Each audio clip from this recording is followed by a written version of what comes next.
എന്താ? മുളഫർ രാജാവിനെ കുറിച്ച് പറയുന്നു, മലിക്കുൽ മുളഫർ ധീരനായൊരു രാജന, ഇർബൽ ഭരിച്ചവരാണ് വന്ദർമിഷ്ടനാം, മൗലിദ് കഴിക്കാൻ ഏറ്റവും ഉത്സാഹമാ, മാസം റബീഉൽ അവ്വലെന്താഘോഷമാ. മുളഫർ രാജാവിന്റെ ഒരു മൗലിദാഘോഷം. മൂപ്പർക്ക് റബീഉൽ അവ്വൽ മാസം വരിക എന്ന് പറഞ്ഞാൽ വലിയ സന്തോഷമാണ്. അരാജകീയ പ്രൗഢിയോടെ മൗലിദാഘോഷം നടത്തും. മൗലിദ് അദ്ദേഹം നടത്തുന്ന മൗലിദാഘോഷ പരിപാടിയിൽ മൗലിദ് ഓതാൻ വേണ്ടി രചിച്ചിട്ടുള്ള ഗ്രന്ഥം ഹാഫിള് ഇബ്നു ദിഹിയ തങ്ങൾ രചിച്ചതാ. ആ ശൈഖ് ഇബ്നു ദിഹിയ കിതാബ് രചിച്ചു, മൗലിദ് കിതാബ് രചിച്ചു കൊടുത്തപ്പോ ഓതാൻ വേണ്ടിയിട്ട് മൗലിദ് കിതാബ് ഉണ്ടാക്കി കൊടുത്തു. അതിനെക്കുറിച്ചും താഴെ പറഞ്ഞിട്ടുണ്ട്, ശൈഖ് ഇബ്നു ദിഹിയ മൗലിദൊന്ന് രചിക്കലായി, രാജാവിനതു കണ്ടേറ്റവും സന്തോഷമായി, സമ്മാനമായി പൊന്നായിരം നൽകുന്നതാ എന്നുള്ളത് ഇബ്നു കസീർ താൻ പറയുന്നതാ. ഓതാനുള്ള മൗലിദ് കിതാബ് ഉണ്ടാക്കി കൊടുത്തതിന് സമ്മാനായിട്ട് 1000 സ്വർണ്ണ നാണയ കൈമടക്ക്. കഴിഞ്ഞില്ല. ആ മൗലിദിന്റെ വിഭവങ്ങൾ എന്താ? അതും താഴ്മ തന്നെ പറഞ്ഞത് കാണാം. ഇതൊക്കെ മൗലവിമാര് മൂടി വെക്കും. അതിലെന്താ?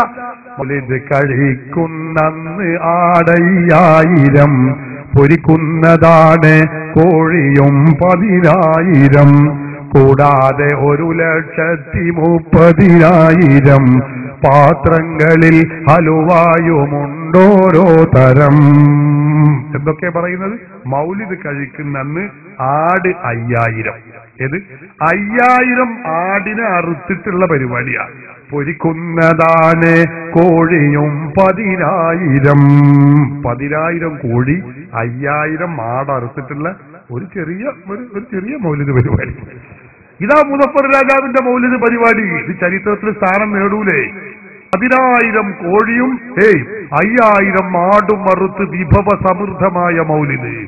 കൂടാതെ 1,30,000 പാത്രങ്ങളിൽ ഹലുവായുമുണ്ടോരോ തരം. ഭക്ഷണം കഴിച്ചതിന് ശേഷം തിന്നാനുള്ളതാ സ്വീറ്റ്സ് അല്ലെങ്കിൽ ഫ്രൂട്ട്സ് അല്ലേ? അതൊക്കെ നമുക്കറിയാം. അത് 1,30,000 പാത്രങ്ങളിൽ നിരത്തി വെച്ചിട്ടുണ്ട്. അപ്പൊ നിങ്ങൾ ചിന്തിച്ചു നോക്കുകയാണെങ്കിൽ ഒരു പാത്രത്തിൽ നിന്ന് 5 ആളെ വെച്ച് കൂട്ടി നോക്കി, അപ്പൊ എത്ര ആളുണ്ടാവും? പോണ്ട, ഒരു പാത്രം ഒരാൾക്ക് വെക്ക്, എന്നാൽ എത്ര ആളുണ്ടാവും? 1,30,000 പാത്രങ്ങളിലാണ്. ചിന്തിച്ചു നോക്ക്. ഇത് മാത്രല്ല, ഇത് തഴമ മാത്രല്ല, എല്ലാ പണ്ഡിതന്മാരും രേഖപ്പെടുത്തി വെച്ചിട്ടുണ്ട്. ഹാഫിള് ഇബ്നു ഖല്ലിഖാൻ തന്റെ വഫയാത്തുൽ അയാൻ ബി അംബാഇ അബ്നാഇസ് സമാൻ, ഹാഫിള് ഇബ്നുൽ ഇമാദ് ശദറാത്തുൽ ദഹബ് ഫി അഖ്ബാരി മൻ ദഹബ്, ഹാഫിള് ജലാലുദ്ദീൻ സുയൂത്തി തന്റെ ഹുസ്നുൽ മഖ്സദ് ഫി അമലിൽ മൗലിദ്, ഹാഫിള് ഇബ്നു കസീറിന്റെ അൽ ബിദായ വന്നിഹായ, ഹാഫിള് സിബ്ത് ഇബ്നുൽ ജൗസിയുടെ മിർആത്തുസ് സമാൻ, എല്ലാ ഗ്രന്ഥങ്ങളിലും ഇത് കാണാൻ കഴിയും. അവരൊക്കെ രേഖപ്പെടുത്തി വെച്ചിട്ടുണ്ട്. ആരൊക്കെ മൗലിദ് പരിപാടിയിൽ പങ്കെടുക്കുന്നത് അതും കാണാം.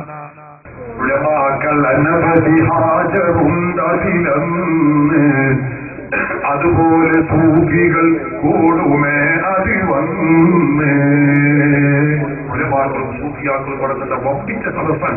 അവിടെ 5000 ആടും 10,000 കോഴിയും ഒക്കെ പൊരിച്ചുകൊണ്ടുള്ള സംഭവബഹുലമായ മൗലിദ്. ഇതിങ്ങനെ കേൾക്കുമുണ്ടാവും. മുജാഹിദികളെ തൊള്ളിയിലിങ്ങനെ വളരെ കുറച്ച് പറയുന്നുണ്ടാവും. ഞാൻ തിന്നാൻ പോലും മുജാഹിദികളെ പറഞ്ഞു.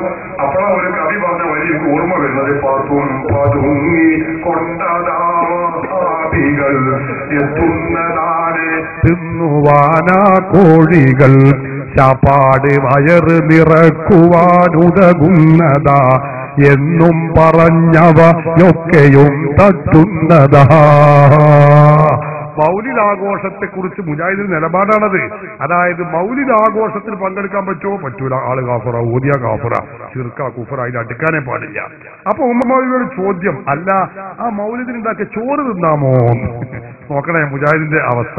അപ്പൊ അതിന് മറുപടി, ചോറ് 2 സൈസ് നമ്മൾ തിന്നലുണ്ട്. ഒന്ന് വയറ് നിറക്കുക എന്ന ലക്ഷ്യത്തോടെ തിന്നലുണ്ട്, പിന്നെ വേറെ ലക്ഷ്യം മറ്റത് നിറക്കുക എന്നുള്ള നിലക്ക.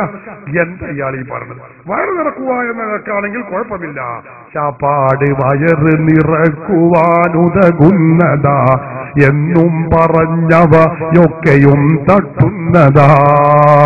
അപ്പൊ മൗലവിമാര് പഴയ കാലത്ത് മൗലിദിന്റെ ചോറ് തിന്നാനുള്ള മസാല ഉണ്ടാക്കിയതാണത്. സഹോദരന്മാരെയും ഞാൻ പറയുന്നത്, മുളഫർ രാജാവിന്റെ മൗലിദാഘോഷം ചുരുക്കി പറഞ്ഞാൽ 3 ലക്ഷം പൊന്ന പ്രതിവർഷവും മൗലിദ് കഴിക്കാനെന്നാ.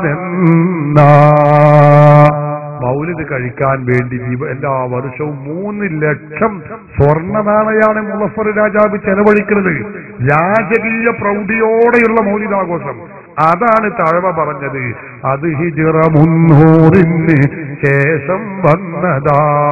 അത് ഹിജ്റ 300 ശേഷം വന്നത്. അതെന്തേ അന്ന് വരാൻ കാരണം? മൂപ്പർ അന്നാ ജീവിച്ചത്, പിന്നെ അതിന്റെ ശേഷമല്ലേ വരുള്ളൂ. അതാണ് ഇതിന് വിഷയം. അല്ലാതെ മൗലിദാഘോഷം നടത്തി തന്നതിന് മുമ്പ് ആരും മൗലിദാഘോഷം നടത്തിയിട്ടില്ല, അത് ബിദ്അത്താണ്, അനാചാരാണ്, പാടില്ല എന്ന് ഒരു കിതാബിലുമില്ല. ഇമാമുകളൊക്കെ രേഖപ്പെടുത്തി വെച്ചിട്ടുണ്ട്. അതെല്ലാം കൂടി പറയാൻ എനിക്ക് സമയമില്ലാത്തത് കൊണ്ട് ഞാനിപ്പോ ആ ഭാഗം നിർത്തി വെക്കുക.